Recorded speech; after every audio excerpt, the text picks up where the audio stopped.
Bom dia, meus amados irmãos. Que a graça, a paz do Senhor Jesus esteja com cada um dos irmãos nessa manhã. Queridos, eu tenho me sentido assim tão pequenininho nesses dias, meditando, estudando sobre verdades tão preciosas da palavra, resgatadas nesse movimento de Deus, a Reforma Protestante. E tenho ouvido, tenho estudado tanta coisa preciosa, verdades que pulsam o coração. E a gente só assume naturalmente um púlpito desse, porque o fazemos alicerçados na autoridade da palavra, que não é nossa, mas com um desejo tão grande de que o Senhor pudesse ensinar aos nossos corações. Que verdades preciosas. Como já temos dito, há 500 anos atrás, outubro de 1517, mais precisamente dia 31, identificou-se o marco das 95 teses na porta da Catedral de Wittenberg, como sendo o marco inicial daquela que veio a ser chamada de a Reforma Protestante. Um movimento de Deus, um movimento de retorno às verdades preciosas das Sagradas Escrituras. E no nosso primeiro domingo, para aqueles que aqui não estavam, nós pavimentamos a estrada onde devemos percorrer. É a palavra de Deus. Não há uma outra fonte autoritativa, divina, não há um outro livro nos milhões e milhões que existem capazes de penetrar e dividir alma e medula, dividir o indivisível. É a palavra de Deus.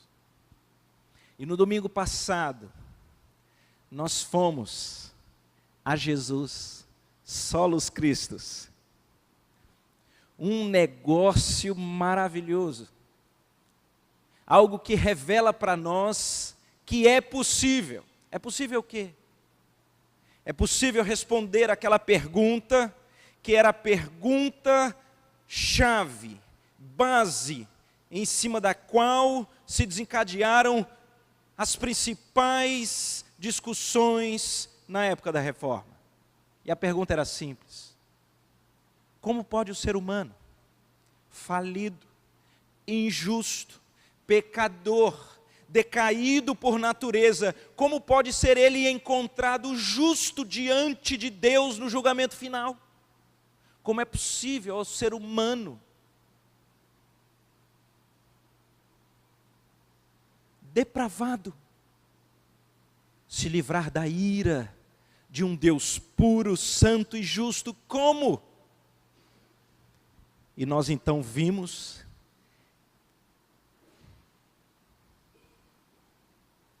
que é somente pela obra redentora e consumada de Jesus. Mas essa resposta tem que ser uma resposta mais rebuscada. E nós compartilhamos aqui que durante esses 3 grandes solas do centro, Solus Christus, Sola Gratia, Sola Fide, nós exatamente estaríamos tratando desse, que é o tema principal, não apenas há 500 anos atrás, mas hoje, para a nossa vida.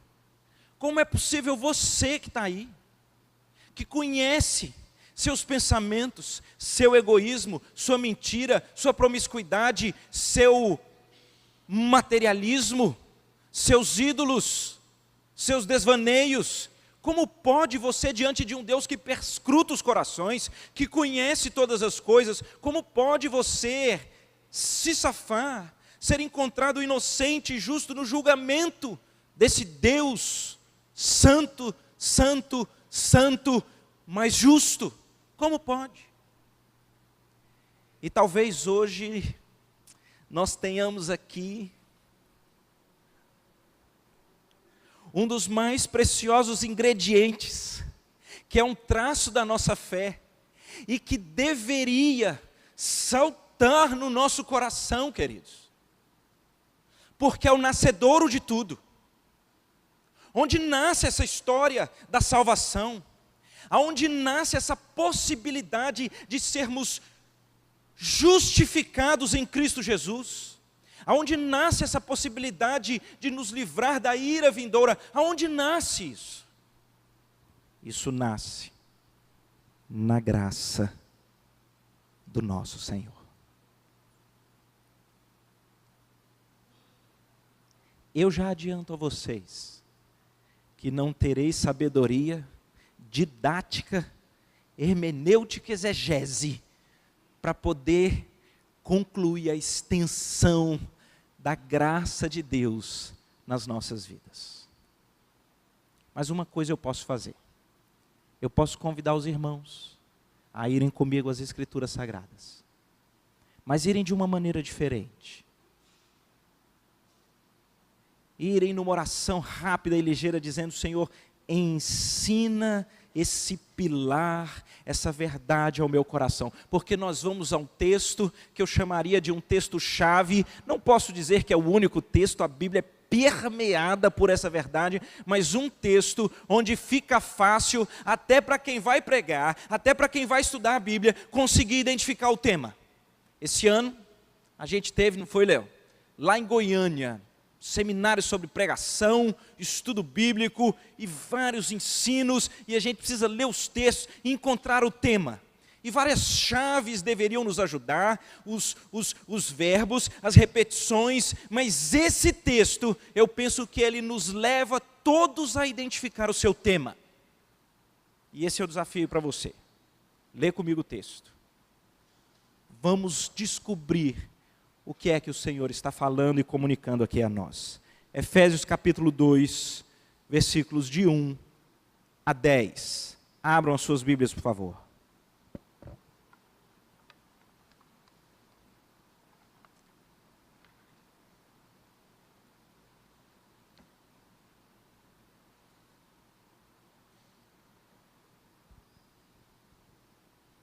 Efésios capítulo 2. Acompanhe, por favor, na dependência do Espírito, a leitura da palavra de Deus. Começando no versículo 1, eu vou ler, acompanhe aí. Ele vos deu vida, estando vós mortos nos vossos delitos e pecados, nos quais andastes outrora, segundo o curso deste mundo, segundo o príncipe da potestade do ar, do espírito que agora atua nos filhos da desobediência, entre os quais também todos nós andamos outrora, segundo as inclinações da nossa carne, fazendo a vontade da carne e dos pensamentos, e éramos por natureza filhos da ira, como também os demais. Mas Deus, sendo rico em misericórdia, por causa do grande amor com que nos amou, e estando nós mortos em nossos delitos, nos deu vida juntamente com Cristo. Pela graça sois salvos, e juntamente com Ele, nos ressuscitou, e nos fez assentar nos lugares celestiais em Cristo Jesus, para mostrar nos séculos vindouros a suprema riqueza da sua graça, em bondade para conosco, em Cristo Jesus. Por quê? Pela graça sois salvos, mediante a fé. E isto não vem de vós, é dom de Deus, não de obras, para que ninguém se glorie, pois somos feitura dele, criados em Cristo Jesus, para as boas obras, as quais Deus de antemão preparou para que andássemos nela. Ah, Senhor, nós lemos a Tua palavra, quanto ela é preciosa. aplica nos nossos corações, Pai, pela tua graça, em nome de Jesus. Amém. O enredo é descortinado, a situação na qual nos encontramos. O tema entra logo no versículo 5, pela graça sois salvos. Na sequência, versículo 7, há um esforço de união de palavras para trazer luz e holofote à graça que é suprema e rica, que é um objetivo que Deus quer revelar na salvação do seu povo. E caso você não tenha percebido, caso você tenha passado, ele retoma no verso seguinte, para gritar novamente ao nosso coração: é pela graça que você é salvo. Queridos, eu imagino que muitos de nós olhamos para esse tema e a gente diz: eu gosto disso. Esse negócio que Deus derrama graça, então Ele perdoa, e esse Deus Ele é gracioso, né? Eu gosto desse negócio, isso aí é legal. Nesses tempos então, tanta luta, cara, tanta correria, eu gosto disso daí. Deixa eu dizer um negócio para os irmãos. E não fica bravo comigo, não. Se o tema da graça de Deus não realizou uma transformação radical na sua história e na sua vida, é muito provável que você ainda não compreendeu a graça. Muito provável. Porque quando você entende a estrutura, a origem, o autor, nossa condição, os efeitos e quanto custou, isso muda radicalmente a sua história. E talvez você fala de graça, sem talvez nunca ter alcançado e entendido a sua extensão. E com isso eu estou provocando mesmo. Porque Paulo, na instrumentalidade do Espírito, é muito sábio. Nós gostamos que se fale de graça, não gostamos que se fale do pecado, da depravação, da sua estrutura lameada, do poço de perdição, dessa estrutura do lamaçal, no qual nós estamos por natureza. Não queremos. Então é porque você não entendeu a graça. E aqui eu quero fazer coro com Paulo. E é por isso que a gente pode falar, que a gente conversa numa autoridade da palavra de Deus. Não tem jeito de conversar sobre a graça de Deus se não for batendo um papo sobre a condição do homem. Qual é a condição do homem por natureza, gente? E aqui está o ponto nevrálgico da discussão, resgatada há 500 anos atrás, mas que é extremamente atual. Seria o ser humano doente? Seria o ser humano frágil? Seria o ser humano aquele que está debilitado por uma enfermidade muito grave, que é o pecado? Seria o ser humano alguém que está na UTI, está com os aparelhos? Deixa eu dizer para os irmãos, não!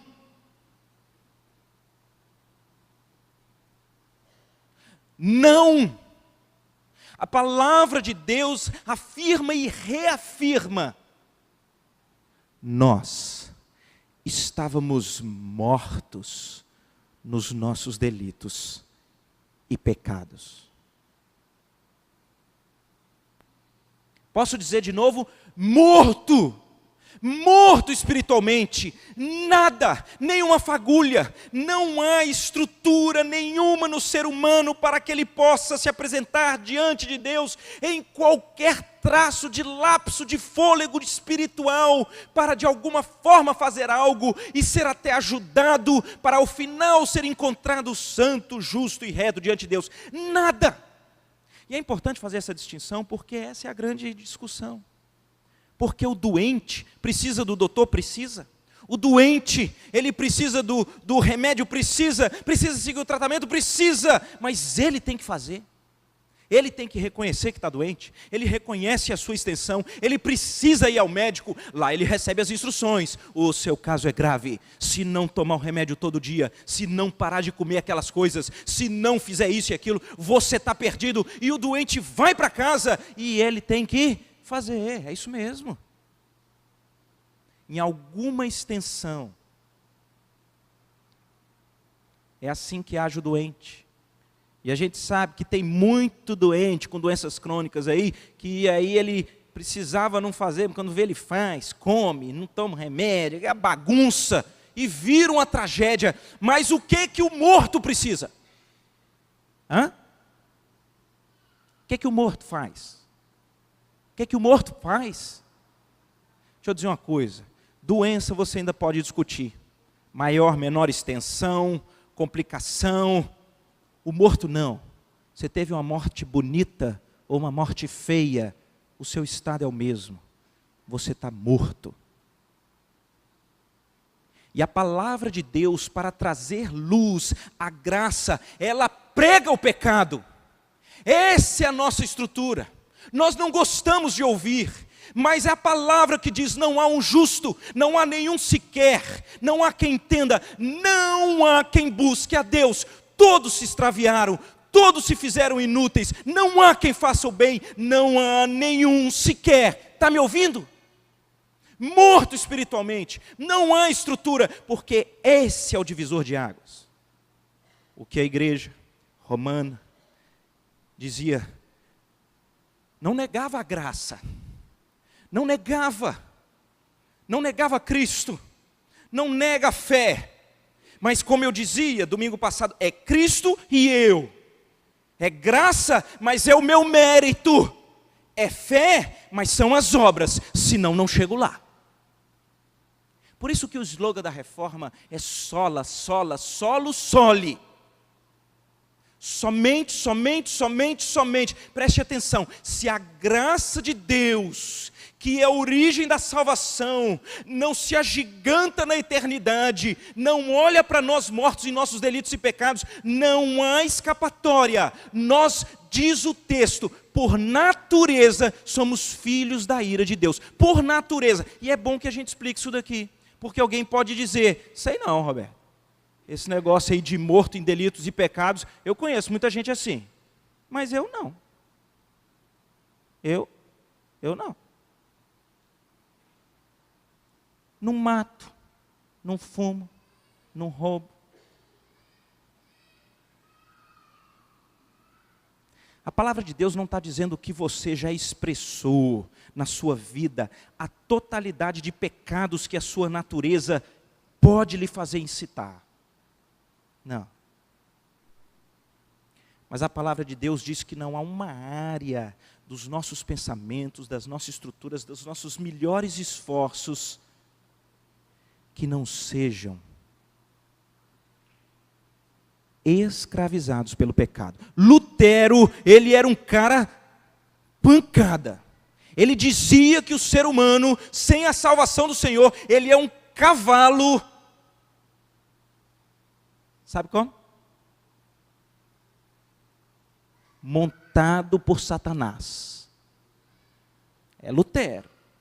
Vocês vão conversar com ele. Olhem aqui, queridos, nós não temos muito tempo. Mas se você não entender esse ponto, você não entende a sua situação. Se eu chegar aqui e falar assim, gente, nós vamos começar, mas deixa eu te falar, igreja é lugar para conhecimentos gerais, eu precisava apresentar para vocês, isso daqui é um paraquedas. A NASA desenvolveu o paraquedas mais tecnológico da história, é esse aqui. E ele ainda funciona como smartphone, mas ele é um paraquedas fantástico. Se você estiver com ele em qualquer aeronave que tenha uma pane e vai cair, ele detecta antes que o ser humano que está pilotando saiba. Mas não apenas isso, ele automaticamente lhe gruda no peito, solta as alças, ele lhe prende nele e ele te puxa para a saída mais próxima, ele tem dispositivos que automaticamente abrem as saídas e ele te impulsiona para fora, ele espera o tempo adequado, ele solta o paraquedas, ele te sustenta e ele é autodirecionado e ele te leva a um lugar seguro. Assim, ô conversador, né? Talvez você olhe, como vemos muitas notícias tecnológicas e a gente diz, cara, né, é legal. É legal. Continua a pregação, Roberto. Outra coisa é se nós estivéssemos dentro de um avião e nós acabamos de ouvir da cabine o piloto dizendo, caros passageiros, não posso esconder a realidade, perdemos os controles, perdemos os motores, o avião está planando, mas nós estamos a 5 minutos da Cordilheira dos Andes, não há o que fazer. Você não quer nem ouvir, você já correu aqui, já tomou, eu quero, porque a consciência da sua situação e a consciência do que lhe aguarda, transforma isso daqui em algo muito, muito, muito maior do que se você não soubesse a sua condição. Olhem para mim, queridos. Na vida, nós estamos nesse avião, sem perceber, rumando para a perdição eterna, por natureza. Tá bom, fala com o estuprador, com o assassino, com o viciado. Esses caras precisam de uma verdadeira transformação, porque ali a coisa é feia. Esse é o perigo. Gente como nós, que vem à igreja arrumadinha, gente que talvez foi criado numa estrutura muito bem educadinha, gente que tem as palavras certas, gente que tem o penteado correto, a roupinha certa. Nós estudamos aqui a estrutura de Paulo. Paulo coloca, cara, eu nasci do jeito certo, eu fazia do jeito certo, eu era da raça certa, da família certa, eu seguia o que era certo, o meu zelo era certo, eu fazia tudo certo, eu estudava tudo certo. Esses precisam descobrir que são completamente perdidos por natureza, filhos da ira, mortos nos delitos e pecados. Eu estou dizendo isso porque essa é a minha história. Nasci num lar evangélico, bebezinho, anjo, isso é minha mãe que fala. Diz ela que nem chorar eu chorava. Ela dizia que quando eu estava com muita, muita fome, eu muito sujo, eu fazia, é o que ela conta. O cara cresce desde aos 9 anos, foi a primeira vez que numa classe única da escola dominical, eu falei para a igreja inteira, era sobre Barnabé. Sem crises da adolescência, desvaneios, atalhos, não, rebelião não. Me casei aos 27 anos virgem.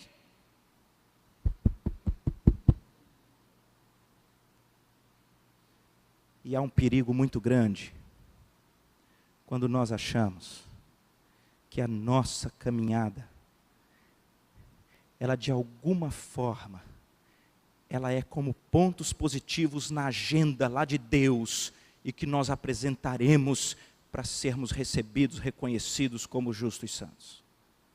E esse negócio é tão forte que eu confesso aos irmãos, quando eu via de vez em quando na igreja, alguém dando aquele testemunho, eu era viciado, eu estava na prostituição, mas o Senhor foi lá e me tirou com mão poderosa. Eu falava, rapaz, eu nunca vou dar um testemunho desse, porque eu sempre fui bom.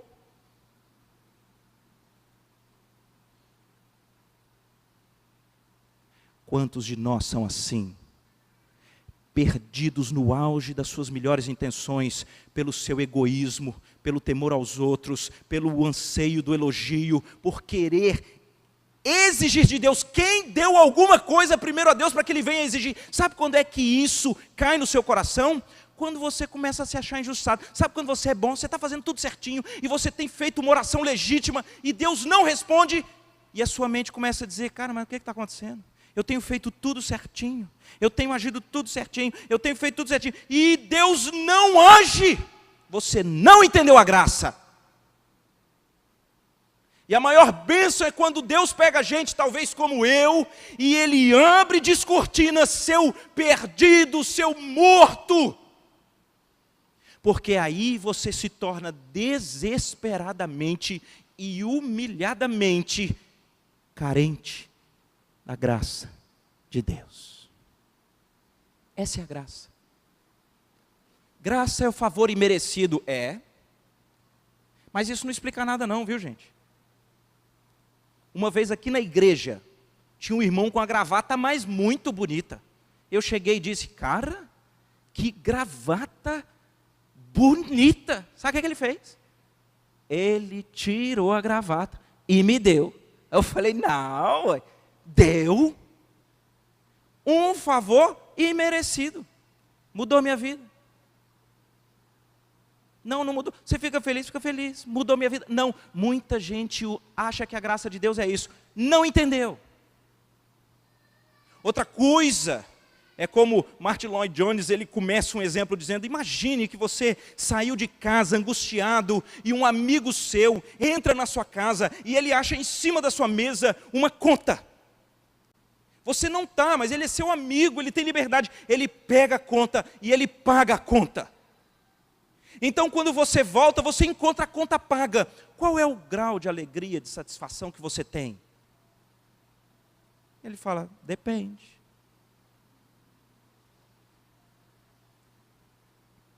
Depende do tamanho da conta. Depende da sua condição. Você está bem.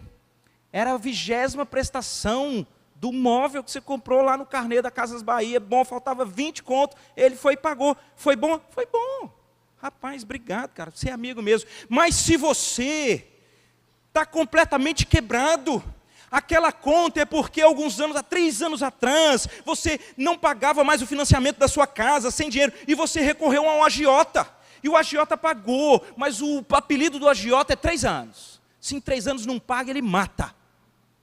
Naquele dia você recebeu a carta. Sábado, se você não pagar, completa 3 anos, eu vou te matar. E o teu amigo foi na tua casa porque você devia para ele. E você não estava lá porque você fugiu dele.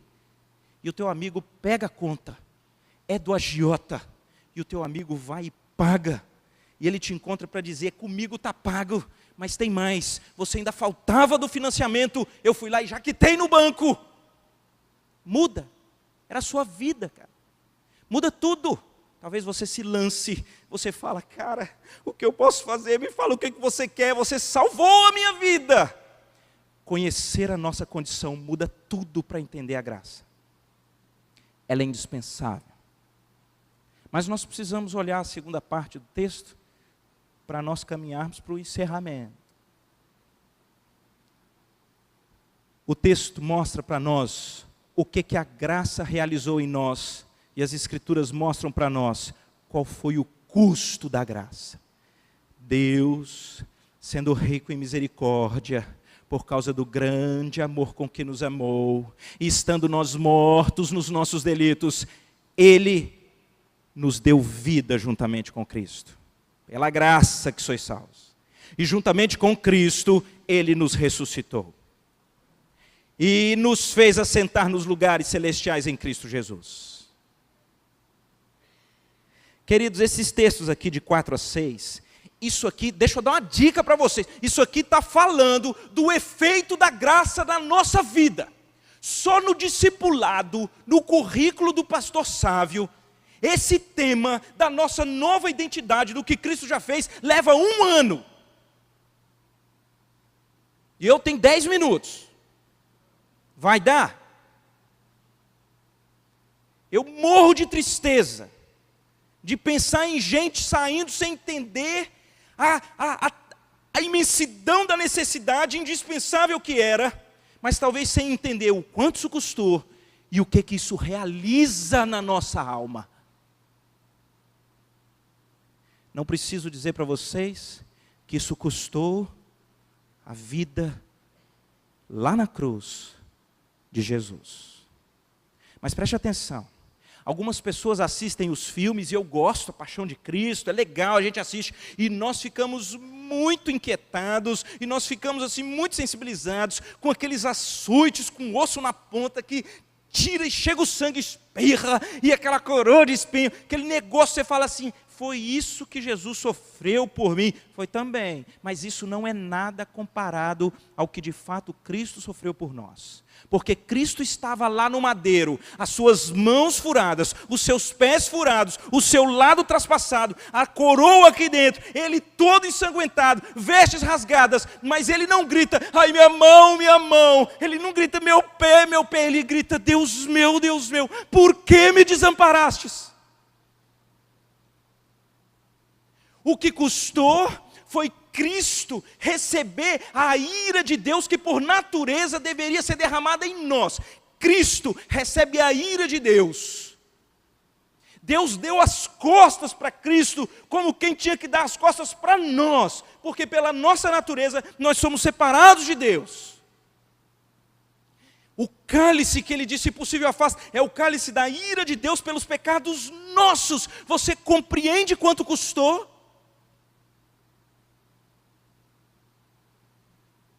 Mas o que isso faz?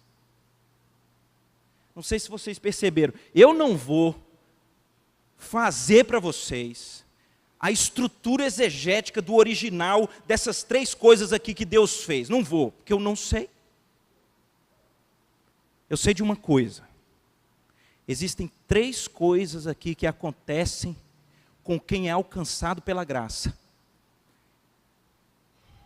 Com um detalhe muito curioso. O texto vai dizer que por essa graça, Ele nos deu vida junto com Cristo. Depois ele vai dizer que Ele nos ressuscitou junto com Cristo. Depois ele vai dizer que Ele já nos assentou nos lugares celestiais junto com Cristo. 2 coisas. Esse efeito bombástico e transformador da nossa identidade que estávamos sem perceber no curso da perdição, nós fomos resgatados desse império das trevas, nós fomos transportados agora para uma união com Cristo. Todos os verbos, eles são com uma partícula que indica que tudo isso acontece em Cristo. Nós agora que estávamos mortos nos nossos delitos e pecados, como que se dá essa ressurreição espiritual em Cristo? E o que aconteceu? Nós então agora temos vida em Cristo, ressuscitados em Cristo e assentados nos lugares celestiais com Cristo. Então preste atenção, a graça de Deus que pega a gente que está morto, ela pega a gente para fazer assim em Cristo. Uniu com Cristo. E em Cristo, prestem atenção, são realizadas 3 ações em qual tempo verbal? Qual é o tempo verbal de vos deu vida, ressuscitou e vos assentou nos lugares celestiais? Qual é o tempo verbal? No passado. Não te chama a atenção? Não te chama a atenção? Que quem é alcançado pela graça de Deus e é unido com Cristo, já tem a vida, já ressuscitou, e já está assentado nos lugares celestiais. Não lhe chama a atenção que os verbos são todos no passado? Porque você não consegue descansar na graça, porque você continua tentando conquistar, porque você continua achando que é você que faz, porque você continua carregando os fardos. Por quê?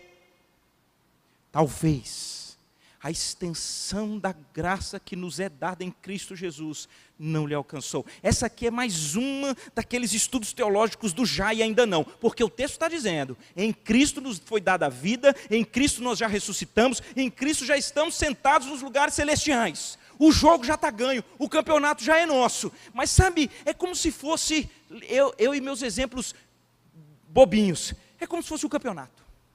e o campeonato só vai entregar a taça, só vai dizer o nome do campeão lá no último jogo. Mas no meio, houve alguma coisa que tirou os pontos de todos os outros times, botou foi no seu, não tem mais jeito de nenhum time te alcançar, você já é o campeão, só que a taça, a coroa, a medalha, é só lá na última rodada, mas não tem jeito, só que nesse período, você ainda vai ter que jogar os jogos, porque faz parte da escala, e você perde um, empata o outro, leva uma canelada no outro, ganha no outro, mas você já é campeão. Você conseguiu entender? Em Cristo esse é o efeito do que Cristo realiza por nós e que nós somos atraídos a Ele, diz o texto. É pela graça de Deus, que é alicerçada no amor de Deus, que faz com que deseje nos salvar. Se você não entende isso, então a sua vida não muda. Primeiro, você acha que é uma graça barata. Não, é uma graça assim, eu vivo como eu quero, eu vou lá e Deus fala assim, pro garoto. Não é isso. Você não entendeu. Ou o outro que vive, né? Não, ai meu Deus, olha, se eu tivesse morrido hoje, eu ia direto para o inferno, peraí, eu vou resolver, eu vou melhorar. Fardo, uma coisa. A graça é completamente indispensável por causa da nossa condição. Ela custou o mais alto preço já pago. E ela realiza em nós as obras mais completas que mudam a nossa identidade. Novas criaturas, tudo para trás fica. Nenhuma condenação há para aqueles que estão em Cristo Jesus. Mas para a gente terminar, o texto bíblico parece que termina dizendo que tem uma prova dos 9. Para você. O texto termina, parece que ele está dizendo, tem um negocinho aqui, que te ajuda a perceber se você entendeu a graça e se você foi salvo em Jesus. O que é? Ele termina explicando toda a graça, explicando que Deus realizou uma obra completa em nós, e isso revela pelos séculos vindouros a suprema riqueza da graça e bondade dele para conosco, que são personificadas em Jesus. Isso aqui tem tratados teológicos escritos. Os irmãos não saiam daqui dizendo que conhece Efésios 2, porque não conhece não.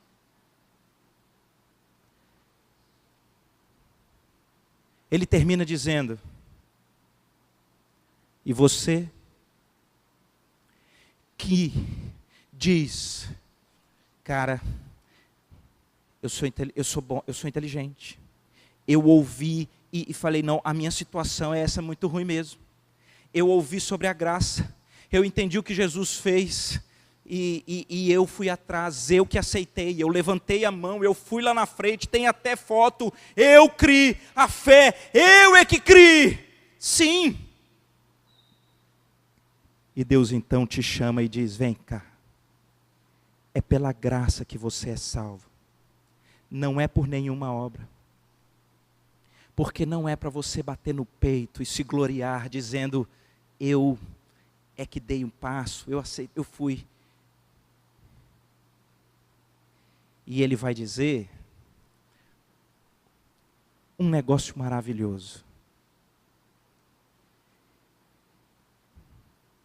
Essa graça lhes alcança levando a Cristo, mediante a fé, que também não vem de vocês. É um dom de Deus. Peraí, Senhor, não vai sobrar nada para mim? Como é que é isso? Eu gosto de contar os meus feitos, eu gosto de contar os meus louros, eu gosto de tirar onda, eu vou falar o quê? Não vai falar nada. A estrutura da graça te humilha, ela te joga por terra. Se você teve os olhos abertos para tamanha salvação, Você não tem uma vírgula de louvor a você, porque você viu, foi, fez. Você tem toda a estrutura de adoração a Deus. E para aqueles que vão olhar e falar assim, mas não é possível, isso é injusto. É Deus então que salva, é Deus que manda Jesus, é Deus que nos une a Ele. Isso é mediante a fé, mas isso é dado por Deus. Ué, como é que Ele faz isso? Gente, é porque Ele é gracioso, é porque Ele nos ama, e é porque o plano dEle de ter um povo salvo e redimido não será extirpado, não será cortado por ninguém. Esse plano vai se concretizar em plenitude de todos os detalhes que foram estabelecidos antes da fundação do mundo. Esse negócio, ao invés de muita gente fala, mas isso até me desanima de pregar, é o contrário. Porque se você entendesse que em alguma medida o plano de Deus de mandar o seu filho para salvar um povo dependesse do ser humano, você teria que concordar comigo que se todas as pessoas resolvessem renegar a Cristo, então terminaria o final dos tempos e não teria uma alma nos céus. Porque, rapaz, nenhum homem fez a parte dele. E nós pelejamos, não deu. Você imagina o Senhor no alto trono se prestando a um serviço desse?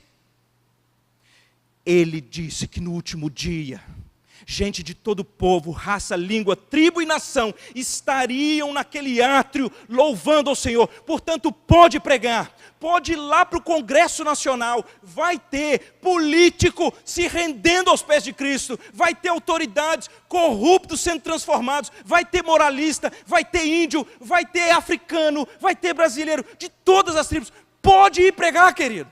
Pode ir pregar, porque essa obra é de Deus, e Ele estabeleceu o que seria pela pregação, mas a salvação é uma estrutura, é somente em Cristo, é somente pela graça, e é somente pela fé. E isso de um lado nos humilha, mas de um lado nos encoraja, nos estabiliza, não está nos meus ombros, é uma obra completa de Cristo, e Ele fez isso por mim. Para!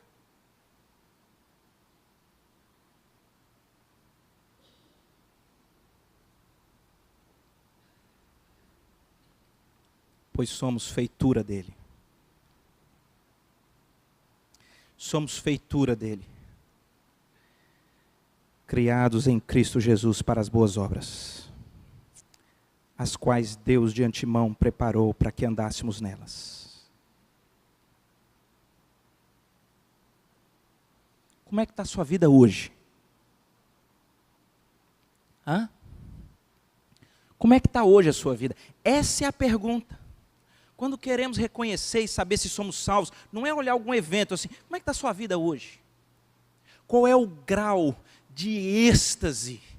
Qual é o grau de maravilha que lhe acomete quando você olha para a verdade da graça de Deus revelada em Jesus, que o une a Ele pela fé que é dom de Deus? Qual é a estrutura? Deixa eu dizer uma coisa, se isso não transforma radicalmente a sua vida, é possível que você não entendeu. Não tem jeito, gente. O texto diz, nós somos feitura dele. Sabe qual é a palavra grega para feitura dele? É poema.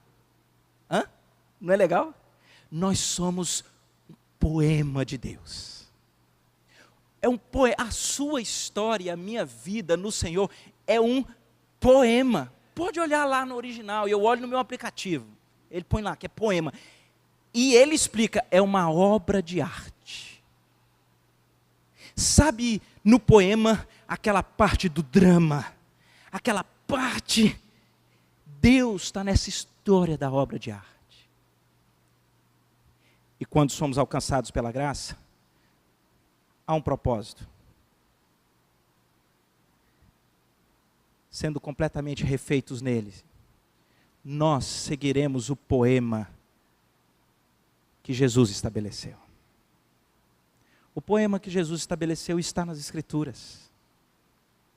Ele diz, eu lhes dou um novo mandamento, ameis uns aos outros, assim como Deus em Cristo vos amou. Sabe o que Deus nos chama no poema da vida?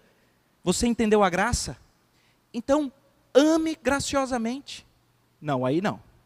Eu quero receber a graça.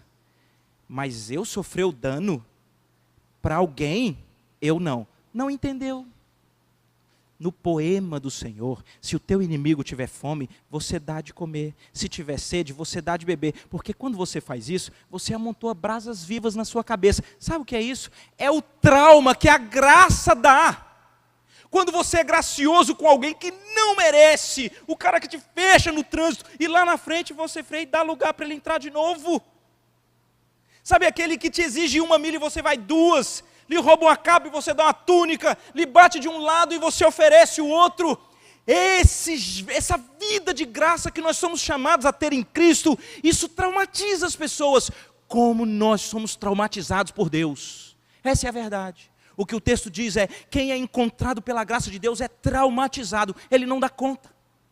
Termino com essa história, que revela o que o trauma da graça faz. Eu a ouvi numa conferência fiel do pastor chamado Joel Bick. Eu tenho 1 minuto para terminar essa história. Ele conta que há muitos anos atrás, num país longínquo, no mercado de escravos, um senhor estrangeiro chega no momento que está iniciando o leilão de uma escrava jovem, linda. E 2 senhores estão digladiando nos lances, eu dou tanto, 2 senhores reconhecidos pela sua crueldade, pela sua maldade com seus escravos. No meio daquele leilão, aquele senhor, bem postado, ele chega, e quando os 2 já quase não estão mais aguentando os lances muito caros, ele levanta a mão e ele oferece 10 vezes mais. Todos param, olham para ele, ninguém entende o que é aquilo. O leiloeiro fala, eu não entendi, o senhor tem certeza quanto o senhor está oferecendo? E ele, 10 vezes mais. Então, bate-se o martelo com toda a intensidade, vendida para o cavalheiro. E o cavalheiro então, quando vai buscar a escrava, que está manietada com aquela corda, quando ele pega para trazê-la para perto, ela chuta aquela terra empoeirada para cima dele várias vezes, ele se volta para olhar ela, e ela faz uma cusparada e joga na cara dele, e sai acompanhando. Ele vai até um pequeno escritório no centro da cidade, ali ele pede alguém para tomar conta daquela escrava, que se debate, que joga, que cospe, que fala, que xinga.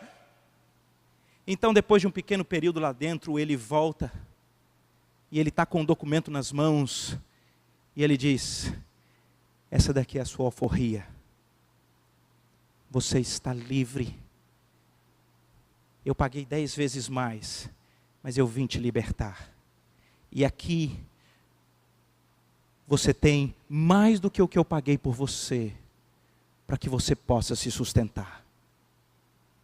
Solta as algemas, solta as amarras, e ele vai embora. E aquela escrava agora está ali, com tudo que ela sempre sonhou. Ela está diante da sua alforria, com os recursos da subsistência, e ela começa a pensar, e ela começa a se encher do trauma da graça. O que esse homem fez? Que preço ele pagou?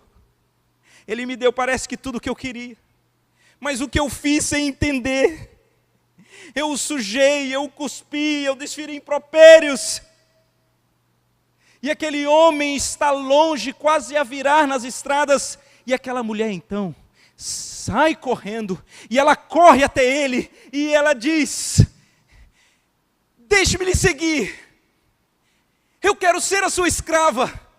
E ele para, mas tudo que você sempre quis, não era a sua liberdade, não eram os recursos.